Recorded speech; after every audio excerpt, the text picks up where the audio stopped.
အားလုံးမင်္ဂလာပါရှင်အားလုံးတက်တော်ရီကြမှာကြပါစီချမ်းသာကြပါစီပြန်ပြီးမှစလုံးစိတ်ဝင်ချမ်းပါစီဒီနေ့ဘာဘုံမင်းခိုင်ကတော့အပွဲလေးပါရှင်ကျိုင်းတို့မျိုးနေပြီးမှအပ်ပါတယ်ဒီကတော့ပွဲလေးပါအပ်ပါတယ်အခြေအနောက်ကြမ်းငွေကြီးစီပွဲအားလုံးအောင်မြင်ပါစေပေါ့နော်ဒီကတော့ပွဲပေးပါတယ်ကတော့ပွဲအပ်ပါတယ်ခုကျမနေအပ်ပေးတာပေါ့နော်ယုံကြည်သူများကတော့ပဲအဲ့လိုရပါတယ်အဘဘုံမင်းခေါင်ဘဘုံအောင်တို့တော်တည်မဲ့တော့အမိဆုံးမလားအမတော်များနန်းနေမပဲရှင်စောဖို့ဘာရည်တေဥခန့်ဒီဘဘုံအောင်ဘုံမင်းခေါင်ပေါ့နော်ရှမ်းပြည်နယ်ဆောင်းနာဖေးပါကော်မရှင်ယုံကြည်လို့အဲ့ပဲကျမတေးစကားပြောလို့ရပါတယ်အဘကော်မရှင်လည်းပြောမလားအဘဘုံအောင်ဘဘုံမင်းခေါင်လည်းပြောမလားသူတော်တည်မဲ့တော့နဲ့ပြောပြီးတော့အပ်ပေးလို့ရပါတယ်ကိုရဲ့အဆောင်လျှောက်ခံရတာပါမြတ်တာခံရတာပါအဘတို့အောက်ကိုအထာပြုပါတယ်လောကီစီပွားရေးအတွက်ပါလောကီမှာစောင့်ဝင်နေရှိတဲ့အတွက်အဘတွေအဘဝိစာတွေကိုလည်းအောက်ကိုအထာပြုပါတယ်လို့နော်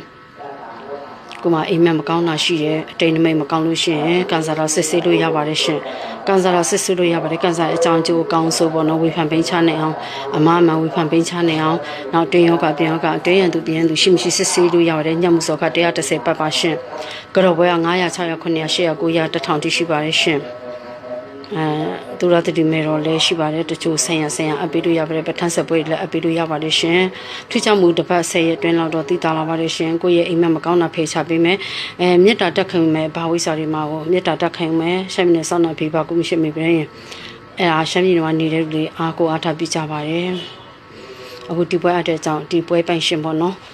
ဒီစနေသားကြီးကျမကြပါစီချမ်းသာပါစီပြန်ကြီးမစင်လုံးစင်မြတ်တာပို့တယ်မြတ်တာပွားတယ်ကုသိုလ်များများကုသိုလ်များများပါသူတို့မိသားစုအေးချမ်းပါစေငြိမ်းချမ်းပါစေအလို့ကုသိုလ်များအားလုံးအမြင်ပါစေအယောင်းဝယ်ကောင်းပါစေ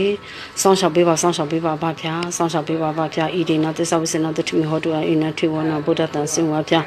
ဖုန်းနံပါတ်လေးပေးထားပါမယ်ဖုန်းနံပါတ်နဲ့ဆက်သွယ်ရပဲရက်ကိုရနိမိတ်စီများအားလုံး online နေဆက်သွယ်ပြီးတော့မေးမြန်းလို့ရပါတယ် KP နဲ့ပတ်စံလေးကတော့ပဲအဲ့လိုရပါတယ်ရှင်ယုံကြည်သူများအနိုင်ပါလေရှင်ဂျေဇုပါရှင်